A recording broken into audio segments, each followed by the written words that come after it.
ان لوگوں کا جو کردار رہا کہ حضور صلی اللہ علیہ وسلم پہلے ہی بشارتیں دے چکے تھے کہ میرے دو شہزادے نوجوانان جنت کے سردار ہوں گے، اور فرمایا گیا ان کے تعلق سے قرآن میں کئی آیتیں ایسی نازل ہوئی ہیں، کئی آیتیں، اس میں سے ایک آیت آپ کے ساتھ ہے قل لا اسألکم علیہ اجرا الا المودۃ فی القربیٰ۔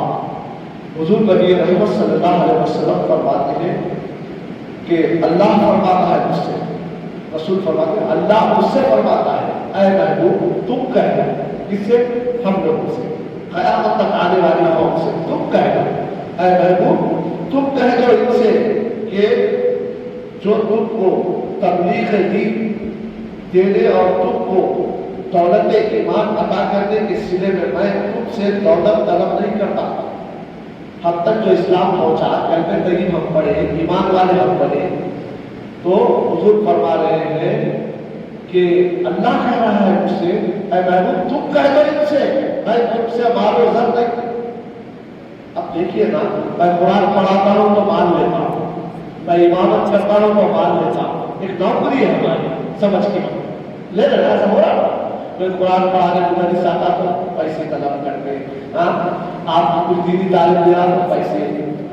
تو یہاں پر فرمایا گیا اے محبوب تم فرما تو میں تم سے مال و زر طلب نہیں کرتا، اے میرے امتیوں، اے میرے صحابیوں، میں تم تک جو ایمان پہنچایا ہے، ایمان کی دولت پہنچائی ہے، دین تبلیغ تمہارے بیچ میں کی ہے، میں تم سے مال و زر طلب نہیں کرتا۔ ہاں ایک چیز طلب کرتا ہوں کہ مال و دولت طلب نہیں کرتا، البتہ میں تم سے کلمہ پڑھانے کا اجر تم لوگوں سے یہ مانگتا ہوں کہ میری اہل بیت سے محبت کرو۔ کس سے؟ میری اہل بیت سے محبت کرو۔ اللہ اکبر۔ اب یہاں پر رسول سے محبت کافی نہیں تھی، آخر رسول اہل بیت سے محبت کیوں کرنے کی بات ہے؟ آپ اندازہ لگائیے، حضور صلی اللہ علیہ وسلم ایک مرتبہ آیت تطہیر میں آتا ہے، قرآن کی یہ بھی ایک آیت ہے، پہلے پارے کی آیت ہے، آیت تطہیر، اس کے اندر آتا ہے جب آیت تطہیر نازل ہوئی تو حضور صلی اللہ علیہ وسلم نے اپنے اہل بیت کو بلایا۔ اب اہل بیت میں کون تھے کہ آیت تطہیر میں بتا دیا گیا؟ سب سے پہلے امام حسن آئے، تو حضور صلی اللہ علیہ وسلم اپنے سیدھی جانب کو کھڑا کیے اور اپنا سیدھی انگلی پکڑائے۔ پھر اس کے بعد امام حسین آئے تو ان کو بائیں انگلی پکڑائے۔ پھر حضرت علی آئے تو اپنا دامن پکڑا دیے، کمبل کا دامن پکڑا دیا۔ پھر بی بی فاطمہ آئے تو علی کا دامن پکڑا دیا۔ حضور نے کہا اللہ کی بارگاہ میں کہ اے میرے مولا، یہ میری اہل بیت ہے۔ کیا فرمایا؟ یہ میری اہل بیت ہے، میرے مولا تو انہیں پاک کر دے، انہیں صاف کر دے، ان کے دلوں سے میں کچھ دور نکال دے۔ یہ میری اہل بیت ہے، میرے مولا میں ان سے محبت کرتا ہوں، اور جو ان سے محبت کرتا ہے تو اس سے محبت کرنا، اور جو مجھ سے محبت کرتا ہے اس سے بھی محبت کرنا۔ اللہ کی بارگاہ میں نبی محترم صلی اللہ علیہ وسلم فرما رہے ہیں اے اللہ میں ان سے محبت کرتا ہوں، تو بھی ان سے محبت، اور جو ان سے محبت کرتا ہے تو بھی ان سے محبت کرے۔ تو اب بہت سے صحابہ مسجد نبوی شریف میں حضور نبی کریم صلی اللہ علیہ وسلم کا حجرہ مسجد نبوی سے لگ کے تھا، اور اس سے لگ کے بی بی فاطمہ الزہرا علیہ حضرت علی کا حجرہ، ان دونوں کے حجروں کے دروازے مسجد نبوی میں کھلتے تھے، اور کسی صحابی کا دروازہ نہیں، صرف دونوں کے دروازے۔ اور حضور نے فرمایا جنابت کی حالت میں صرف نبی اور علی کے سوا کوئی مسجد میں داخل نہیں ہو سکتا۔ اب آپ دیکھیے نا، حضرت علی پیدا ہی کعبے میں ہو رہے ہیں، کہاں پر پیدا ہو رہے حضرت علی؟ کعبہ شریف میں، اور شہید کہاں ہو رہے ہیں؟ مسجد میں، کوفہ کی جامع مسجد میں پیدا خانہ کعبہ کے اندر اور شہید مسجد کے اندر. یہ حضرت علی رضی اللہ تعالیٰ کی اولاد امام حسن اور حسین رضی اللہ تعالیٰ. تو بعض صحابہ ان کے تعلق سے اور بھی بے شمار روایتیں آئی حدیثیں آئی کہ وہ شخص جو میری اہل بیت سے محبت ہے، محبت میں مرا، حضور فرما رہے جو شخص میری اہل بیت کی محبت میں مرا ہو وہ بھی مرا، جو آل رسول کی محبت میں مرا فوت ہوا وہ شہید فوت ہوا. اسے اہل بیت سے محبت. اب آپ بولیں گے نماز ہے سب ہے، پھر اہل بیت سے محبت کیوں؟ اہل بیت سے محبت ہے تو نماز کافی ہے. آپ درود پڑھتے ہوں گے تو درود میں کیا ہے؟ اللہم صلی علی سیدنا و مولانا محمد وعلی آل محمد. حضور پہ درود، حضور کی آل پہ درود، اور حضور فرما رہے یہ میری آل ہے. اور جب تک بندہ یہ نہیں پڑھا اس کی نماز قبول نہیں. ہم تو یہ ہے کہ ہم نبی کے امتی، ہم نبی کے امتی. حد تو یہ ہو گئی کہ حضور حضرت ابراہیم علیہ السلام کے، حضرت ابراہیم علیہ السلام کا ڈاڈا حضرت ابراہیم علیہ السلام کی سیرت لے کے مکے میں کام کی تھی حضور نے. تو حالت یہ رہی کہ حضرت ابراہیم اور حضرت ابراہیم کے آگے بھی درود پڑھنا ہے نماز میں. ہمارے نبی کے کافی تھا نا؟ نہیں، نبی ان سے بھی محبت کرتے تھے، اپنے دادا سے بھی محبت کرتے تھے، اسماعیل علیہ السلام سے بھی محبت کرتے تھے، ابراہیم علیہ السلام سے بھی محبت تھی. ویسے تو ہر نبی سے محبت تھی، مگر عرب کی سرزمین پہ حضرت ابراہیم علیہ السلام کا خود پرست بچی قوم، مگر باوجود اس کے حضرت ابراہیم علیہ السلام کو یاد کرتی تھی قوم. حضرت اسماعیل کے طالب تھی قوم، حضرت ابراہیم اور اسماعیل کو اپنا بڑا رہبر مانتی تھی قوم. پھٹک گئی تھی ان کے لیڈر سے مگر بڑا مانتی تھی. تو حضور صلی اللہ علیہ وسلم نے کیا کیا کہ یہاں کے بڑے جو ہے، جو قوم جس کو مانتی ہے، اسی قوم کو خودی کا لیڈر لے کر اس قوم نے عام کیا ہے. اسی لیڈر کو پکڑ کر اس کو رہبر بنا کر حضرت ابراہیم علیہ السلام کو دین مدین کی خدمت کا کام انجام دیا. اب بہت سامعین آپ اندازہ لگائیے حضور نے جس سے اپنے تن من کے ساتھ دینی کام کا بیڑا اٹھایا، اس کے اندر اسلام کی بہت مداخلت ہے، دین سے اس کے اندر لگاؤ ہے. ہم اور آپ سمجھ رہے ہیں کہ نہیں خالی سرکار کو مانیے تو بس ہے، قرآن کو مانیے تو بس ہے، بس خالی نماز پڑھیے تو بس ہے. یہ نہیں، بس نہیں ہے. یہ ابھی تو آپ سوال میں چلنا ہے، ابھی آپ کو دوڑنا ہے، ابھی آپ راستہ بڑا طویل ہے آپ کا، خالی یہی ختم نہیں ہوا. معزز سامعین، کہا ہے حضور صلی اللہ علیہ وسلم نے فرمایا کہ جس نے اہل بیت سے محبت کی وہ مومن بنا، اور جو آل رسول سے محبت کی وہ فوت ہوا تو شہید فوت ہوا. اور ایک جگہ فرمایا حضور صلی اللہ علیہ وسلم نے کہ وہ انسان جو عشق اعتراض پیغمبر، یعنی حضور صلی اللہ علیہ وسلم جس سے محبت کرتے تھے، اعتراض پیغمبر میں خدا تعالیٰ اس کی قبر کو رحمتوں کے فرشتوں کا مسکن بنا دیتا ہے. اب جو آل رسول کی محبت میں مرا تو حضور نے فرمایا کہ حضور صلی اللہ علیہ وسلم آل رسول سے محبت کرتے تھے، ان کی اولاد سے، حسن اور حسین سے. اگر ان کی محبت اس کے دل میں رہی مرتے وقت میں بھی تو پھر یاد رکھو اس کی خبر فرشتوں کا مسکن بن جائے گی، فرشتے جان کے لیے آئیں گے. اللہ اکبر. یہ ہمارے فرمان نہیں ہے، یہ اللہ کے رسول کے فرمان ہے، حضور نبی رحمت کے فرمان ہے. اللہ نے بعض چیزیں اپنے نبی کی زبان سے بتلوائی اور بعض چیزوں کو قرآن کہہ کر یہ کہہ دیا کہ میرے محبوب یہ تمہارا قرآن، یہ تمہاری حدیث ہے، یہ قرآن ہے. حدیث قرآن کا ترجمہ ہے. جو آپ بول رہے ہیں وہ قرآن کا ترجمہ ہے. کلنا اصلکم علیہ اجرا الا الموت فی القربى. کیا ہے یہ اس کا ترجمہ ہے. جو میں حدیث سنا رہا ہوں. اور سامعین آگے حضور صلی اللہ علیہ وسلم نے فرمایا کہ اور وہ آدمی جو اہل بیت اطہار کی محبت میں مرا، فرشتے اس کی جان قبض کرنے سے پہلے اس کی روح نکالنے سے پہلے اللہ اکبر اسے جنت کی بشارت دیں گے. ذرا زور سے بولو سبحان اللہ. ماشاءاللہ سن رہے ہیں آپ کیا فرمایا حضور نے؟ نبی کا فرمان خطر کی لکیر ہے، ایک کان سے سن کے ایک کان سے مت چھوڑ دو، دل کے دریچے میں رکھ لو اس کو، بہت کام آنے والی ہے. آپ کے لیے ایک ایسا تحفہ ہے یہ، اگر اس کو سجا کے رکھیں گے اس تحفے کی قدر وہاں چلے گی. رکھیں گے کیا تحفہ دیا تھا مولانا 2 دن کے اندر، آج تحفے کی قدر مجھے کیا ہو رہی ہے، ملے گی آپ انشاءاللہ. حضور نے فرمایا کیا فرمایا کہ آدمی اہل بیت کے اطہار کی محبت کا مرا، مرنے موت کے قریب ہوا، فرشتے اس کی روح قبض کرنے سے پہلے اسے جنت کی خوشخبری دے دیتے. اللہ اکبر. پھر آگے کیا فرمایا کہ وہ شخص جو اہل بیت کی محبت میں فوت ہوا وہ اہل سنت کے عقیدے میں فوت ہوا. سبحان اللہ.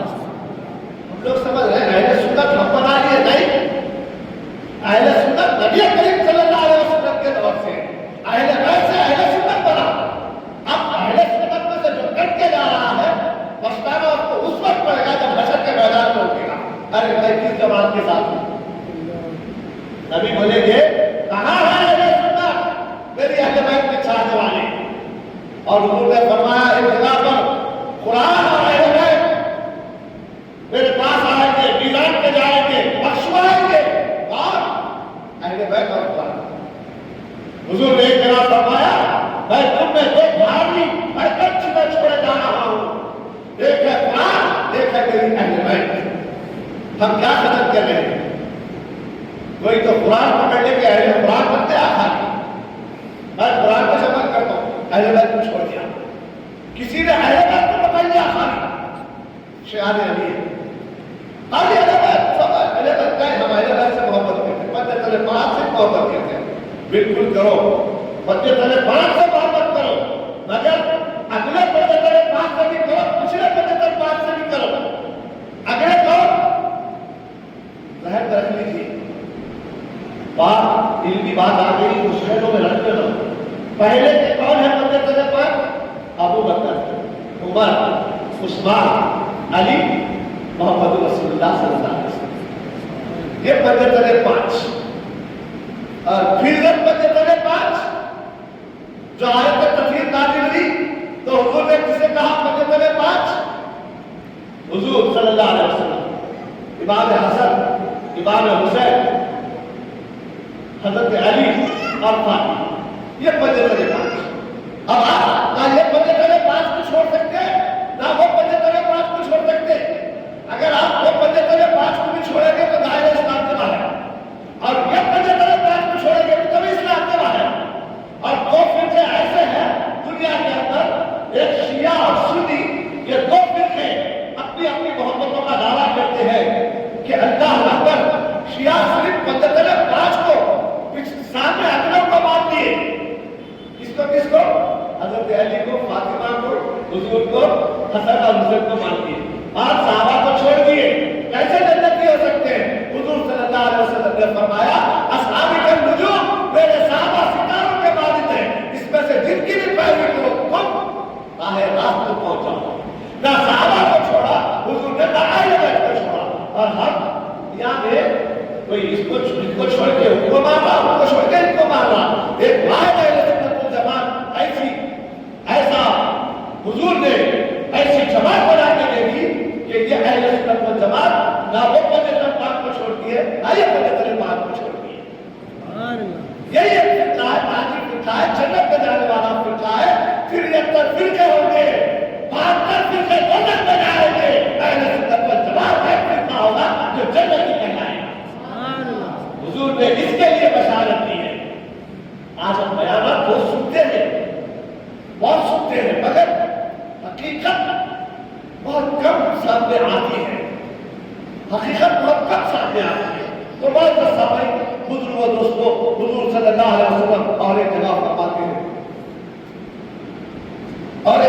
فرماتے ہیں کہ وہ انسان جو اہل بیت کی ساتھ بس عداوت دشمنی کے ورا وہ کافر بنا. اللہ اکبر. کیا فرمایا گیا؟ حضور نے کیا فرمایا؟ ذہن میں تشریف رکھ لیجیے کہ اب وہ شیعہ اہل بیت سے محبت کر رہے بول کے ہم اہل بیت سے وقت نہیں رکھنا. ہم اہل بیت سے محبت ہے ان کے ماننے والوں کے خلاف ہے جو کاٹ رہے ہیں. اگلے پندے پہلے 5 کو کاٹ رہے ان سے بات ہے. اہل بیت سے بات کی ہے. علی کے ماننے وہ بھی ہے, ہم بھی ہیں. حسین کے ماننے والے وہ بھی ہیں, ہم بھی ہیں. فاطمہ کے ماننے والے وہ بھی ہیں, ہم بھی ہیں. علی کے ماننے والے وہ بھی ہیں, ہم بھی ہیں. مگر انسان بیسس پہ ہم شیعہ فرقے سے عداوت رکھیں گے مگر ان کے ماننے والوں سے عداوت نہیں رکھیں گے. ہم تو حکم بھی مانتے ہیں پندے پہلے 5 کو, وہ پندے پہلے 5 کو بھی ہم مانتے ہیں. تو ہم فرق نہیں رکھیں گے. کیا فرمایا گیا؟ حضور فرماتے ہیں انسان جو اہل بیت کے ساتھ بس عداوت دشمنی میں بڑا وہ کافر بڑا. جنت کی خوشبو تک اسے میسر نہیں آئی. ارے وہ شیعہ بڑا کو مانتے ہیں, مگر مانتے ان کو ایسا نہیں. ہم مانتے ہیں مگر شیعہ کے عقیدت میں مانتے. ہم تو ان کو مانتے ہیں, ان کے ماننے والوں کو ہم ان سے زیادہ عزیز رکھتے ہیں, ان سے زیادہ ہم عزیز ہیں, اہل سنت عزیز ہیں. کیوں؟ حضرت علی رضی اللہ تعالیٰ جب علی کے ماننے والے ہیں نا تو علی کا کہنا بھی تو ماننا ہے نا. ماننا نہیں ماننا بولا میں بابا کا مانتا ہوں, میں بابا کی بات سنتا ہوں, بولا مگر بے حرمتی کرنا تو لا جاتا غلط ہو جاتا. ہاں کیونکہ بات جنت کے دروازوں میں سے بیچ کا دروازہ ہے. میں ابا کو مانتا ہوں مگر ابا کی بات نہ سنتا ہوں میں تو ماں کے قدموں کے نیچے جنت ہے. آپ دیکھیے آپ کہ حضرت علی رضی اللہ تعالیٰ حضرت فاطمہ الزہرا رضی اللہ تعالیٰ عنہ کے بعد اور ایک نکاح کیے تھے حضرت علی, تو ان سے بھی بچے ہوئے حضرت علی. تو جب ان سے بچے ہوئے تو حضرت علی نے کیا کیا کہ حضرت ابو بکر صدیق کی نسبت سے اپنے ایک بیٹے کا نام ابو بکر رکھا. علی کے دل میں محبت تھی نا ابو بکر سے, تو اسی لیے کیا کیا انہوں نے نسبت ابو بکر صدیق رضی اللہ تعالیٰ عنہ کو لے کر اپنے ایک بیٹے کا نام کیا رکھا بولو ذرا؟ ابو بکر. پھر ایک بیٹا ہوا تھوڑے دنوں کے بعد, 2 سال کے بعد, تو پھر ایک بیٹے کا نام حضرت عمر رضی اللہ تعالیٰ کی نسبت سے عمر رکھا. کیا رکھا؟ کس نے رکھا؟ حضرت علی نے رکھا. ذہن میں رکھیے یہ محبتوں کا معاملہ ہے. آپ پیران پیر سے محبت ہے تو بچے کا نام غوث رکھتے, جہانگیر پیروں سے محبت ہے تو بچے کا نام جہانگیر رکھتے. ہاں رکھتے نہیں رکھتے بھائی, رکھے ہیں تو دنیا میں ملے. اب کوئی یزید نام سنے آج تک آپ سنے؟ ہرگز نہ سنے ہوں گے, مگر وہ زمانے میں یزید کی چاہنے والے بھی تھے نہیں. فرعون نام سنے, نمرود نام سنے نہیں. کیوں نہیں؟ ہم اس سے محبت بھی نہیں کرتے, اسی لیے نام نہیں رکھتے. ہم لوگ محبت اللہ والوں سے کرتے ہیں تو اللہ والوں کے نام رکھتے ہیں نا. تو حضرت علی رضی اللہ تعالیٰ کی نسبت عمر رضی اللہ تعالیٰ سے ایک بیٹے کا نام عمر رکھا. پھر چند دنوں کے بعد, چند سالوں کے بعد اللہ تعالیٰ کا کیا نظام ہے دیکھیے, پھر ایک بیٹا دیا. جیسا بیٹا دیا تو اللہ کا شکر ادا کر کے کہا یہ میرے بیٹے کا نام عثمان.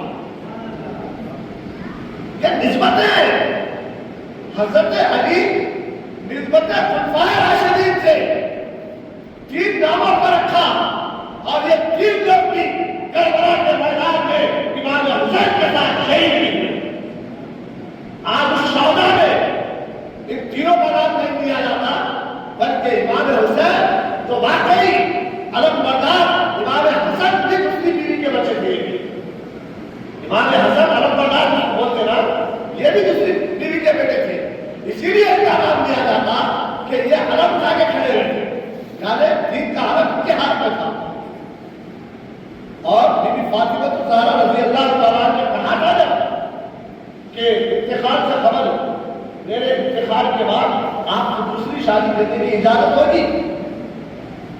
اسی لیے کہ اے علی کوئی ایسے طاقتور گھرانے میں تم شادی کرنا، ہوشیار چالاک طاقتور گھرانا ہو، ڈٹنے والا گھرانا ہو، ہمت اور حوصلے رکھنے والا گھرانا ہو، ایسے گھرانے کی لڑکی سے آپ شادی کریں گے تو آپ نے ایسا ہی کیا کہ بہت جو مکے میں جو مشہور خاندان کا طاقت کے اعتبار سے ایسے خاندان سے آپ نے جب نکاح کیا تو اس نکاح کے ذریعے سے یہ امام حضرت عباس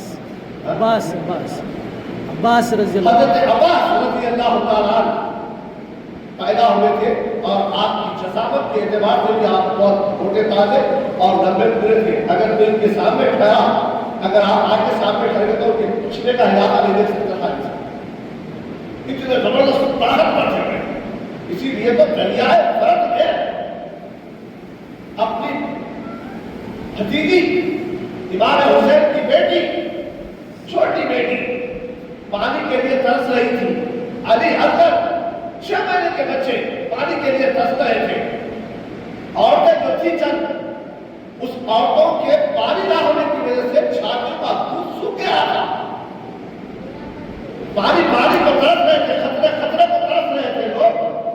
تو یہی علم بردار اٹھ کر بولے مجھ سے برداشت نہیں ہوئی بھائی حسین، میں پانی لے کے آؤں گا۔ اور دریائے فرات پر پیرا لگا دیا گیا تھا فوجیوں کا پیرا، یہاں سے خطرہ پانی میں جانا۔ ان کو پتا تھا کہ آنے رسول ہے، اگر ان کو ایک خطرہ پانی میں مل گیا تو پھر قیامت تک سے ہم نہیں لڑ سکتے۔ ان کو تو پیاسا پکار کھا جائے۔ آج اسرائیل فلسطین میں وہی کر رہا ہے، پانی بند کر دیا۔ یہ قوم کو اگر پانی مل گیا، یہ قوم کو اگر کھانا مل گیا تو پھر ہمارا سوال کر دے گی۔ اس کو یاد ہے، یہودیوں کو یاد ہے کربلا، اور کربلا کے مسافر کے کلمہ پڑھنے والوں کو کربلا کے واقعات سننے سے جی گھبرا رہا ہے۔ ارے کہاں پہ ہمارے پاس کہا ٹائم ہے؟ ارے سنو، کربلا کا واقعہ ایمان کو تازہ کرتا ہے، قوم میں جلا بخشتا ہے، فرقےواری کو تباہ کر دیتا ہے، آتنکوادی کو ختم کر دیتا ہے، جنگ و جہاد کو ختم کر دیتا ہے۔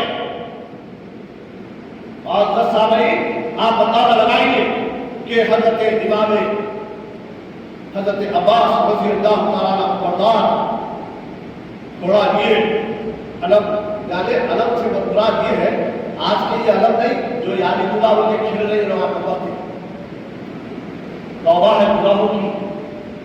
آگے انشاءاللہ جمعے میں اس کی تفصیل بولوں گا، تھوڑے لوگوں کو دلوں کو سمجھ ہوگی کیوں گاؤں میں دیہاتوں میں رہنے والے اس کو اسلام سمجھ لیے، اس کو اسلام سمجھ لیے۔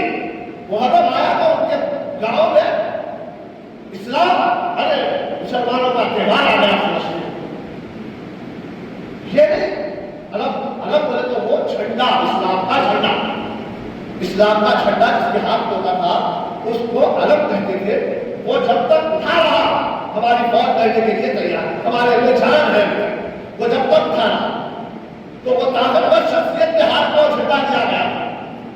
وہ جھنڈا پکڑنے کے آپ گھوڑے پہ بیٹھے مشکلہ لے کے دریائے فرات کو چلے، مشکلہ بھر گیا، پورے فوجوں عشق و نابود کر کے دریائے فرات پر کود گئے، پانی بھر لیے، کرنے کے مشکلہ لے کے پلٹ رہے تھے۔ تو کمانڈر نے کہا ایک خطرہ بھی خیمے میں جانے نہ پائے، ایک خطرہ پانی کے اگر پہنچ گیا تو پھر ہماری خیر نہیں، جانے نہ پائے۔ بے حساب ان کے اوپر ٹوٹ پڑے، کسی نے مارا تو آپ کا ایک ہاتھ کر گیا، جس ہاتھ میں مشکلہ لگا ہوا تھا وہ ہاتھ میں دوسرے ہاتھ تک مشکلے کو ڈالا، ہاتھ سے لے کے دوسرے ہاتھ میں مشکلے کو ڈالا، پھر وہ ہاتھ کاٹ دیا گیا۔ تو آج اپنے دانوں میں مشکلہ لے کر پیٹ کے بیچ میں دبا لیے، بنا رہے تھوڑا وہ ہاتھ کر لے گئے، اتنے پیرے ماری گئی، مشکلے سے پار ہو کر حضرت کے پیٹ میں، پیٹ میں، چار طرف سے مشکلے کو چھٹی کر دیا گیا، اور حضرت کو بھی پورے تیروں سے چھٹی کر دیا گیا، اور مشکلہ خالی ہو گیا۔ خیموں تک پہنچنے تک علم بردار جیسے ہی قریب پہنچے گھوڑے سے نیچے گر پڑے۔ امام حسین رضی اللہ تعالیٰ ان اللہ و انا الیہ راجعون کہہ کر بڑے ہی کوفت ہوئی، تکلیف ہوئی، اور علم حضرت امام حسین کو پکڑ لیا اور پوری دائرے میں محنت کی۔ اس کے بعد ایک کے بعد ایک حضرت ابو بکر آئے جو یہ بھی بھائی